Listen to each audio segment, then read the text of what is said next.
Programa na ito na suporta sa mga guro. Maraming salamat sa kalihim ng ating DepEd, Secretary Sani Angara.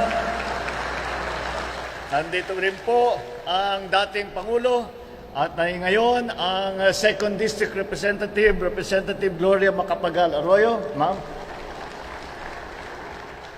San Jose del Monte, Lone District Representative Arturo Robes. And the honorable members of the House of Representatives who are here this morning.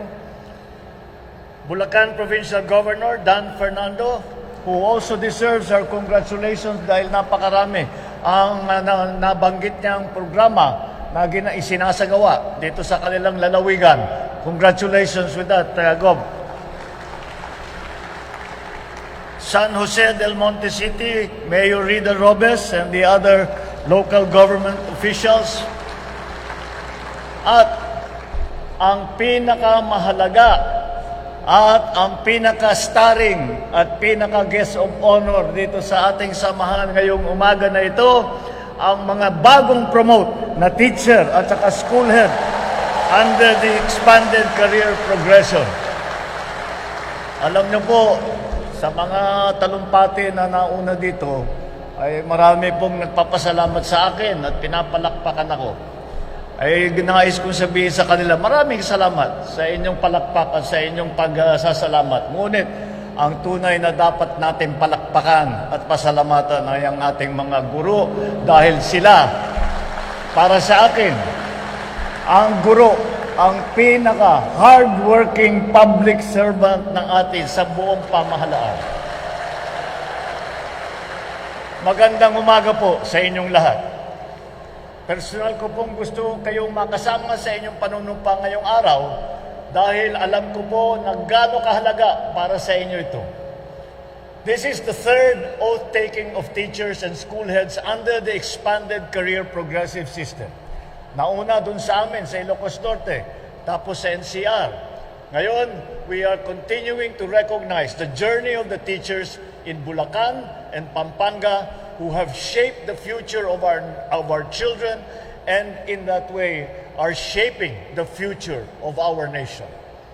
So today, as you take your oath, you reaffirm the belief that every Filipino child deserves a fair shot at a brighter tomorrow. Bawat lesson plan na ginawa ninyo, bawat karanasan sa silid-aralan na nililikha ninyo, bawat mabuting asal na itinuturo ninyo, doon unti-unting nabubuo ang kumpiyansa at pangarap ng ating mga estudyante. Walang katumbas ang sakripisyo ng ating mga guro. Kumigising madaling araw, bumabiyahe ng malayo, pagdating sa paaralan, buong araw kayong nakatutok sa mga bata. Pag-uwi, magche-check pa kayo ng papel at maghahanda pa para sa susunod na araw. At kapag kailangan ng bayan, nariyan kayo sa presinto tuwing eleksyon, sa komunidad para sa census, sa anumang tungkulin, kailangan gampanan, nandyan ang ating mga guro. Talaga naman, ang serbisyo ninyo sa bayan, hindi lamang ay para sa bayan, hindi lamang sa paaralan. Sa loob ng matagal na panahon, meron sa inyo ang nawalan na ng pag-asa na mapopromote pa. Dahil sa dami ng responsibilidad sa paaralan, sa komunidad, sa pamilya, nawalan na kayo ng oras na makuha ang mga requirement para sa promotion o di kaya ay wala nang aakyatan pa sa inyong organisasyon. Inakala ninyo marahil na magre-retire kayong hindi nakakatikim ng ma-promote. Hindi ako papayag na hindi masuklian ang inyong sakripisyo. Kaya gumagawa tayo ng mga hakbang upang marami pang guro ang tumaas ang posisyon at kagaya ng aking ipinangako, walang sino man na teacher ang magre-retire na teacher 1. I have always believed that the true measure of a nation's progress is the kind of future that we prepare for our youth. Policies and programs set the direction. But it is through you, our teachers, that these aspirations take root and grow.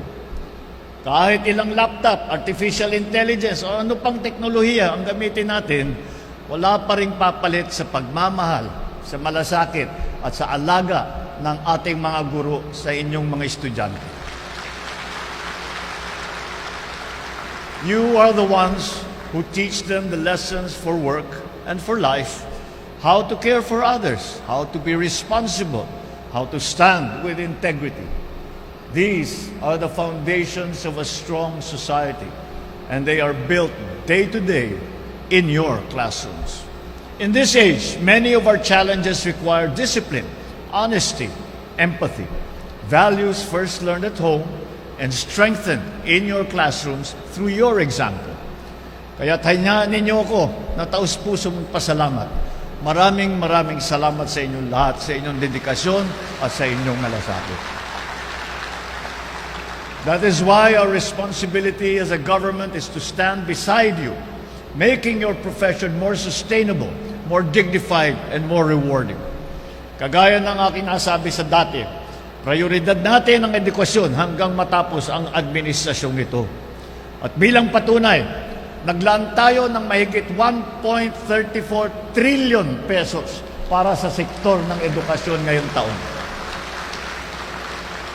Katumbas ito ng higit 4% ng ating buong ekonomiya ay nandyan para sa edukasyon, para suportahan ng guro, para tulungan at alalayan at alagaan ang ating mga kabataan.